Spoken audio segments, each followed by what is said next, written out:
ഓം ശ്രീ രാമചന്ദ്രായ നമഃ. ഓം ശ്രീ ഗുരുഭ്യോ നമഃ. രാവണൻ്റെ പുറപ്പാട്. കുഞ്ഞുങ്ങളെ, നിങ്ങൾക്ക് സ്വാഗതം. യുദ്ധത്തിൽ ഇനി രാവണൻ നേരിട്ട് പോകുന്നതാണ് പറയുന്നത്. സേനാപതിയായ പ്രഹസ്തനും കൂട്ടരും മരിച്ചതറിഞ്ഞ രാവണൻ കോപത്തോടെ ഇനി യുദ്ധത്തിന് താൻ തന്നെ പോവുകയാണെന്ന് പറഞ്ഞു. ആലവട്ടം, വെഞ്ചാമരം, മുത്തുക്കുട തുടങ്ങിയ രാജചിഹ്നങ്ങളോടുകൂടി 1000 കുതിരകളെ പൂട്ടിയ പൊന്മയമായ രഥത്തിൽ ആയുധപണിയായി യുദ്ധത്തിന് പുറപ്പെട്ടു.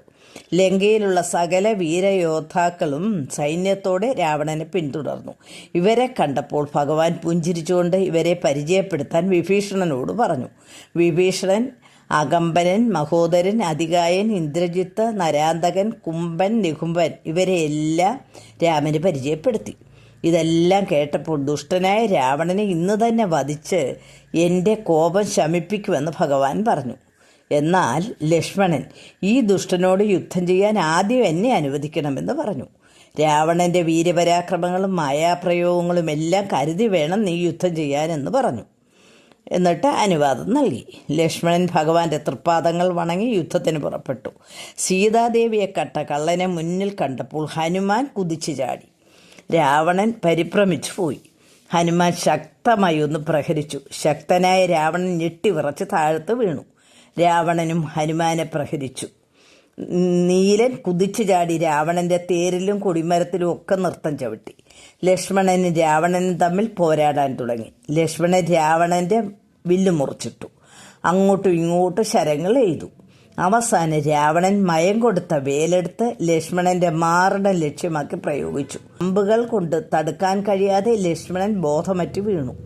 ഉടനെ രാവണൻ ലക്ഷ്മണനെ എടുക്കാനായി ഭാവിച്ചു. പക്ഷേ കൈലാസ ശൈലം എടുത്ത് ഉയർത്തിയ മഹാശക്തനായ രാവണന് ലക്ഷ്മണന്റെ ശരീരം ഒന്ന് അനക്കാൻ പോലും കഴിഞ്ഞില്ല. ഇത് ശ്രീരാമന്റെ കഴിവാണെന്ന് മനസ്സിലാക്കിയ രാവണൻ ലജ്ജിച്ച് തല താഴ്ത്തി. ഇതെല്ലാം കണ്ടെത്തുന്ന ഹനുമാൻ കുതിച്ചു ചാടി രാവണനെ അടിച്ചു വീഴ്ത്തിയിട്ട് ലക്ഷ്മണനെ പുഷ്പം പോലെ എടുത്ത് ഭഗവാന്റെ പാദങ്ങളിൽ വെച്ച് തൊഴുതു. പിന്നെ രാമരാവണ യുദ്ധം തുടങ്ങി.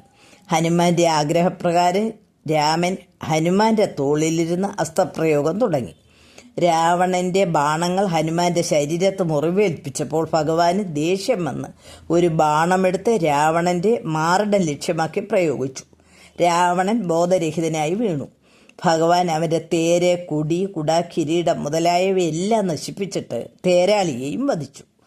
ബോധം വീണ രാവണൻ ഒറ്റയ്ക്ക് വിഷമിച്ച് നിന്നു. രാവണൻ്റെ അവസ്ഥ മനസ്സിലാക്കിയ ഭഗവാൻ, വിഷമിക്കുന്ന നീ ഇപ്പോൾ ലങ്കയിലേക്ക് പോയിട്ട് നാളെ യുദ്ധത്തിനൊരുങ്ങി വരാൻ പറഞ്ഞു.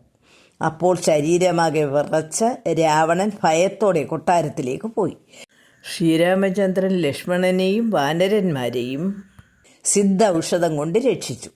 കൊട്ടാരത്തിലെത്തിയ രാവണൻ പറഞ്ഞു, എൻ്റെ വീര്യവും ബലവും കീർത്തിയും പൗരുഷവും എല്ലാം നശിച്ചു. സുഹൃതമെല്ലാം ഒടുങ്ങി. കഷ്ടകാലം അടുത്തിരിക്കുന്നു. ഞാൻ ധാരാളം പാപങ്ങൾ ചെയ്തിട്ടുണ്ട്. അതിൻ്റെ എല്ലാം ഫലം ഞാൻ അനുഭവിക്കുമെന്ന് പറഞ്ഞിട്ട് പരമശിവന് തുല്യനായ കുംഭകർണനെ ഉണർത്താൻ ഭൃത്യന്മാരോട് പറഞ്ഞു. 6 മാസം കഴിയാതെ ഉണരില്ലെന്നും 9 ദിവസമേ ആയുള്ളൂ ഉറങ്ങിത്തുടങ്ങിയിട്ടെന്നും പറഞ്ഞു. എങ്ങനെയെങ്കിലും അവനെ ഉണർത്താൻ പറഞ്ഞു.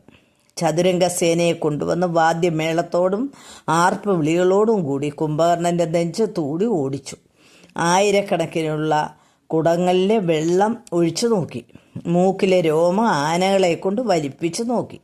അവസാനം കോട്ടുവായിട്ടുകൊണ്ട് കുംഭകർണൻ ഉണർന്നു. 1000കണക്കിന് കുടങ്ങളിൽ മദ്യവും രക്തവും കുന്നുപോലെ ചോറും മാംസങ്ങളും മുൻപിൽ വെച്ചു കൊടുത്തു. എല്ലാം ഭക്ഷിച്ച് തൃപ്തനായപ്പോൾ രാക്ഷസർ കാര്യങ്ങളെല്ലാം പറഞ്ഞു. ഉടൻ ശത്രുസംഹാരത്തിന് പുറപ്പെടാനൊരുങ്ങി. അനുവാദം വാങ്ങാൻ രാവണൻ്റെ അടുത്തെത്തി. രാവണന് അനുജനെ കണ്ടപ്പോൾ സന്തോഷമുണ്ടായി. എന്നിട്ട് അതുവരെ നടന്ന കാര്യങ്ങളെല്ലാം രാവണൻ പറഞ്ഞു. തന്നെ യുദ്ധത്തിൽ കൊല്ലാതെ കൊന്നു വിട്ടിരിക്കുകയാണെന്ന് പറഞ്ഞു. ഇത് കേട്ട കുംഭകർണൻ പറഞ്ഞു, സീതയെ രാമന് നൽകണമെന്ന് വിഭീഷണൻ പറഞ്ഞപ്പോൾ ജ്യേഷ്ഠൻ അവനെ ആട്ടിപ്പുറത്താക്കി. ആപത്ത് വരുമ്പോൾ ആർക്കും നല്ല ബുദ്ധി തോന്നുകയില്ല. നല്ലത് പറഞ്ഞാൽ മനസ്സിലാവുകയുമില്ല. മന്ത്രിമാരുടെ ദുർമന്ത്രം കേട്ടാൽ അവൻ്റെ ആയുസ്സും വംശവും നശിക്കും. ജ്യേഷ്ഠന് സീതയിലുണ്ടായ ആഗ്രഹമാണ് വംശനാശത്തിന് കാരണമാകുന്നത്. രാമൻ പരബ്രഹ്മമൂർത്തിയാണ്. മനുഷ്യവേഷം പൂണ്ട രാമനെ ഭജിക്കുക. ഭക്തി കണ്ടാൽ അദ്ദേഹം പ്രസാദിക്കും. ജ്ഞാനത്തിനും മോക്ഷത്തിനുമൊക്കെ കാരണം ഭക്തിയാണ്. ഭക്തി ഇല്ലാത്തവരുടെ സകല കർമ്മങ്ങളും നിഷ്ഫലമാണ്. രാമനാമ ജപം ഒന്നുകൊണ്ട് തന്നെ മോക്ഷം ലഭിക്കും. അതിനാൽ സകല ദുർവിചാരങ്ങൾ ഉപേക്ഷിച്ച് നീയും ആനന്ദമൂർത്തിയായ രാമനെ ഭജിക്കുക. ഇങ്ങനെ ഉപദേശങ്ങളെല്ലാം കുംഭകർണൻ രാവണന് നൽകി. അപ്പോൾ രാവണന് ദേഷ്യം വന്നു. കുഞ്ഞുങ്ങളെ, കുംഭകർണൻ ഒരു രാക്ഷസനായിട്ടും ജ്യേഷ്ഠന് കൊടുത്ത ഉപദേശങ്ങളൊക്കെ കണ്ടല്ലോ. ഇനി നിർത്തട്ടെ. ഹരി ഓം തത്സത്ത്.